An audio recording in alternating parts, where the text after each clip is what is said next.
Mo wo eré amóhùnmáwòrán tí Olúfúnmiláyọ̀ Ransome Kuti ní ọjọ́sí.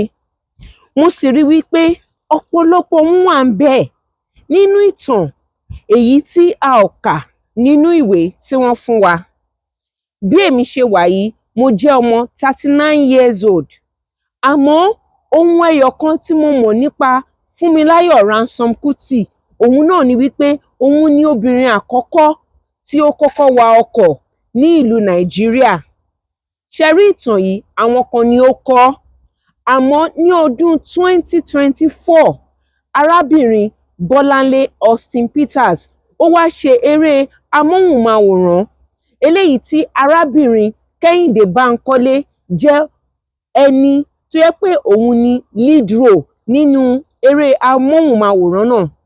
Mo wá rí wípé arábìnrin Fúnmiláyọ̀ Ransome Kuti, ó jẹ́ obìnrin takuntakun, èyí tí ó jà fún ẹ̀tọ́ àwọn obìnrin ìlú, èyí tí ó dúró wípé a ò ní fi obìnrin, a ò ní fìyà jẹ wọ́n, eléyìí tí ó dúró wípé owó orí gbogbo àwọn tó ń ta ọjà pátápátá ó ní láti dúró.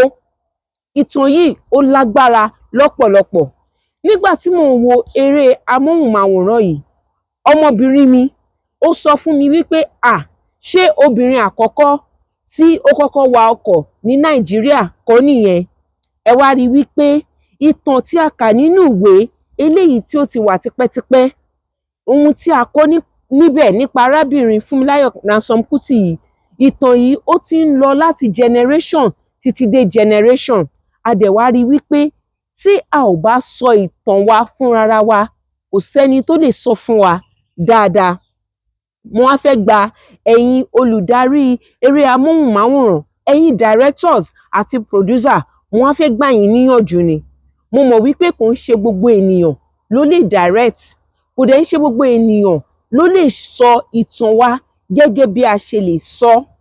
Àmọ́ ẹ̀yin tí ẹ lè ṣe, ẹ jẹ́ ká mú ìtàn wa jáde, ẹ jẹ́ kí a bẹ̀rẹ̀ sí ní sọ ìtàn wa fúnra wa, nítorí wípé tí a bá fún ẹlòmíràn láti sọ ìtàn wa fún wa, ìsọkúsọ òun ló máa sọ.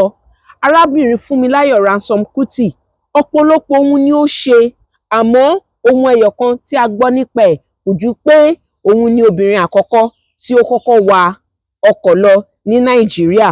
Mo wá fẹ́ rọ̀ wá ni, ẹ jẹ́ kí a sọ ìtàn wa o, nítorí wípé wọ́n sọ wípé tí a bá fi ọwọ́ òsì júwe ilé bàbá wa, irú ẹni bẹ́ẹ̀ ọmọ àlè ni.